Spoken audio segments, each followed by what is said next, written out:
Hi guys, welcome to my channel. நான் SJ. நம்ம ஒரு யோகின் சுயசரிதை புக்கில் கூட விஷயம் நம்ம ஒன்றா பார்த்துட்டு வரோம். இதில் நம்ம இன்னைக்கு என்ன பார்க்க போறோம்னா, ஸ்ரீ கேவலானந்தர் சுவாமியை பற்றி தான் பார்க்க போறோம். இவர் யாருன்னா, இதுக்கு முன்னாடி இந்த வீடியோ நான் சொல்லியிருந்திருப்பேன். முகுந்தனுடைய அப்பா முகுந்தனுக்கு ஒரு சமஸ்கிருதவாதியர் அப்பாயின்மெண்ட் பண்ணியிருக்கேன்னு சொல்லியிருப்பாரு. அவருடைய பேர் தான் ஸ்ரீ கேவலானந்தர் சுவாமி. கேவலானந்தர், ஓகேவா பேரு? நம்ம ஆனந்தர்னே சொல்லுவோம். காரணம் ஏன்னா, நம்ம அவங்களோட பேர்ல தப்பா உச்சரிக்கூடாது. பெரியவங்க பேர் ஆகட்டும், இல்ல மகான்கள் ரிஷிகள் பேர் ஆகட்டும், நம்ம தப்பா உச்சரிக்கூடாது. அதனால அவர் ஆனந்தர் அப்படின்னு சொல்லிக்கலாம்.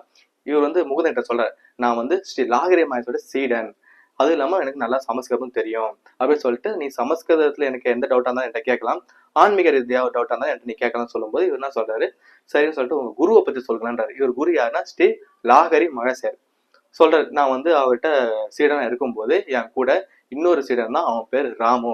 அவனுக்கு சுத்தமா கண்ணு தெரியாது, பிறவில இருந்தே அவனுக்கு கண்ணு தெரியாது. அவனோட வேலை என்னன்னா, லாகிரி மகேஸ்வரை உட்காந்து தியானம் பண்ணும் போதும் சரி, இல்லையா சொற்பொழி ஆட்டும் போதும் சரி, பக்கத்துல நின்று விசுறுவான். அதான் அவனோட வேலை. நான் ஒரு நாள் என்ன பண்ண, அவன்கிட்ட போய் சொன்னேன், இந்த மாதிரி நீ தான் சீடனா இருக்கிறாள், நீ போய் நம்ம குருவால எல்லாமே பண்ண முடியும், நம்ம குருட போய் கேளு, உனக்கு கண்ணு கண்டிப்பா தருவாரு, உனக்கு பார்வையை கண்டிப்பா கொடுப்பாருன்னு என்கிட்ட இவன் டவுட்டாவே கேட்டான். இல்ல நான் போனா கேட்டா கொடுப்பாரா இல்ல கேட்பேன், இல்ல கண்டிப்பா நீ போய் கேளு, உனக்கு கொடுப்பாருன்னு சரின்னு சொல்லிட்டு இவரும் போறாரு. போயிட்டு அடுத்த நாள் காலைல தியானம் பண்ணும்போது கேட்கறாரு, குருவே எனக்கு நீங்க இறைவனெல்லாம் பாக்குறீங்களே, என்னால சாதாரண ஒளியை கூட பார்க்க முடியல, எனக்கு நீங்க கண் பார்வை கொடுக்க முடியுமா அப்படின்னு சொல்லி கேட்கும்போது அவர் என்ன பண்றாரு, கொஞ்சம் கஷ்டப்படுறாரு. உனக்கு எனக்கும் பிரிவினை ஏற்படுத்துன்றதுக்காக யாரோ உன்னை சொல்லி என்கிட்ட அனுப்பியிருக்காங்க, என்னால அதெல்லாம் தர முடியாதுப்பா.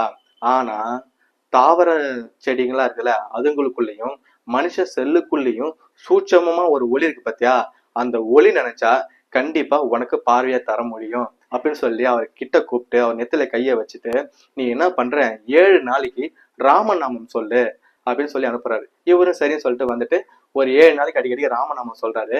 8ஆம் நாள் காலையில பார்த்தா அவருக்கு கண்ணு தெரியுது.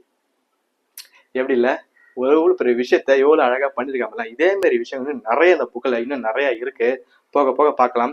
அடுத்த வீடியோல ஒரு ரோஜா பூ எடுத்து நம்ம ஸ்மெல் பண்ணி பார்த்தா ரோஜா வாசனை தான் வரும். ஆனா அந்த சித்தர்கிட்ட போய் போனோம்னா அதுல மல்லிகைப்பூ வாசனை வரும். மல்லிகைப்பூ எடுத்து நம்ம ஸ்மெல் பண்ணி பார்த்தா அதுல மல்லிகைப்பூ வாசனை வராது, ஆனா ரோஜா பூ வாசனை வரும். அது எப்படின்றத அடுத்த வீடியோல பார்க்கலாம். பாய்.